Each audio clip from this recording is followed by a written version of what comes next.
Good morning, ladies. We are back at it. The 5-second rule, our weekly chapter reviews. We're on part 3 of this book, and probably many of you are further ahead than we are on these reviews, but we are getting to the good stuff, okay? We're on chapters 9 and 10, and these two chapters, I don't know about you, but I really needed to revisit them today. After falling off track a little bit, I think I'm going to give myself permission to reread these chapters when I fall off track. We're talking about how courage changes your behavior. That's the moral of these next few chapters, in that you can use this rule to change any behavior, any habit.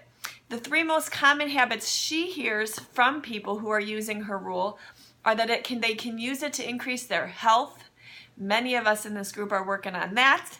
They can use it to increase their productivity. Who doesn't need that?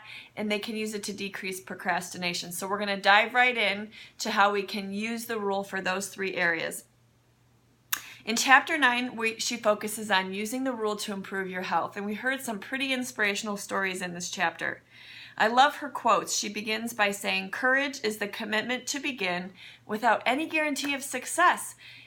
Isn't that what this is all about, right? We start out on a path towards any goal, and there's no guarantee that we're going to be successful at it, but courage is having the gumption to start, right? So just commit to start. The other realization that I think is important is we're never going to feel like it, ladies. Never going to feel like getting out of bed. Rarely, hardly ever. Never going to feel like planning our meals. Rarely, hardly, never ever going to feel like working out. Whatever it is, the problem is many people allow their feelings to control their actions, and that is where we're going to set ourselves apart. You have to stop thinking about your feelings. You have to stop. You have to act. She shared the inspirational story about Charlie, who lost 174 pounds. Can you imagine how he feels now?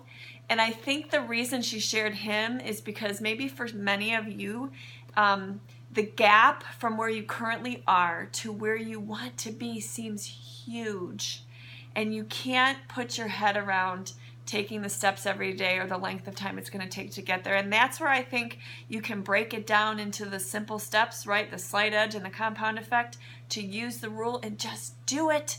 Just do something each and every day to move yourself in a positive direction. That is the problem. The gap can sometimes feel too huge. You just have to decide. You have to muster up the courage to take action. Stop thinking about how you feel and just act. Life is about choices we make. We don't always have a choice in what happens to us in our life, right? But you have a choice in how you decide to act. Take control, have courage, and just do it, right? That's chapter 9. Love that. Go the extra mile, she finishes. It's not crowded, right? We are setting ourselves apart as people who are committing to go that extra mile. In chapter 10, she shares about productivity. This one's, you know what?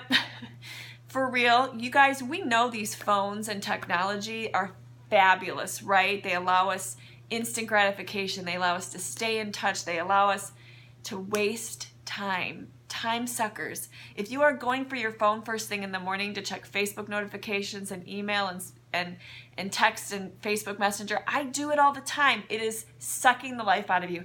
This chapter was super, super helpful for me to read and to reread. Nothing will work unless you do, and you must focus. And again, she harps on the morning routine in this chapter. In order to focus, we have to understand we need to manage our distractions and really focus on what it is that is important to you. That is the key.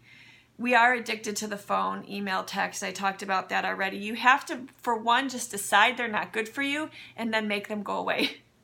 Whether you delete them from your phone or move them off the front screen of your phone or just turn off notifications. That is something I've had to do as a coach, is because someone was always sending me a message. I needed to turn them off so that I don't see them until I put that in my schedule, the time to go in and check in my groups.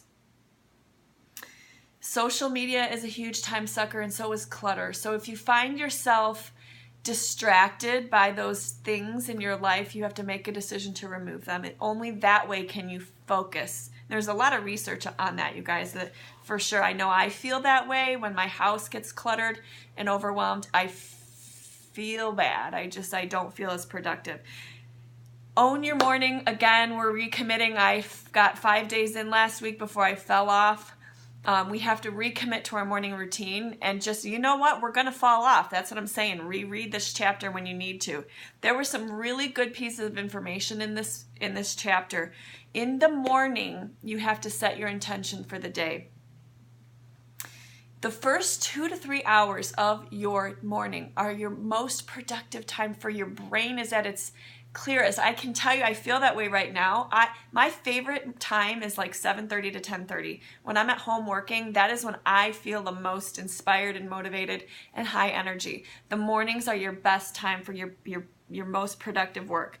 So, number 1, get up when your alarm goes off. You actually hurt your productivity when you hit snooze because you start back into a sleep cycle. When you wake up in the middle of those sleep cycles, you feel groggy, less productive. That takes 4 hours to wear off.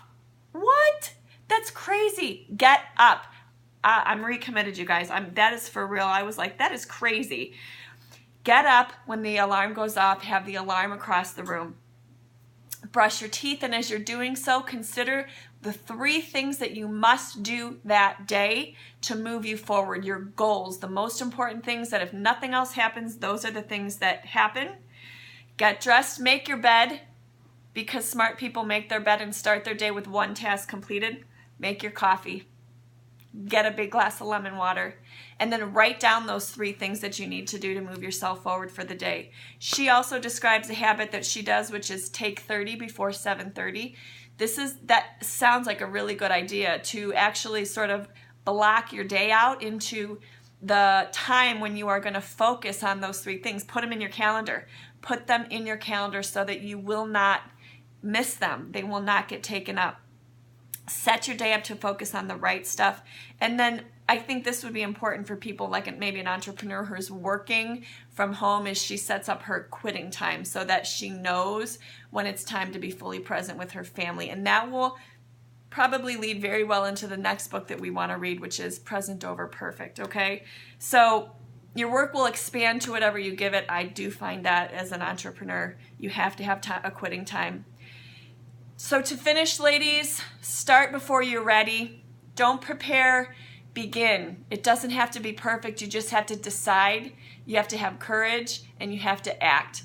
Thank you guys for bearing with me last week. We are going to finish this book soon, and hopefully you are finding this book as helpful and valuable as I am. Have a great day.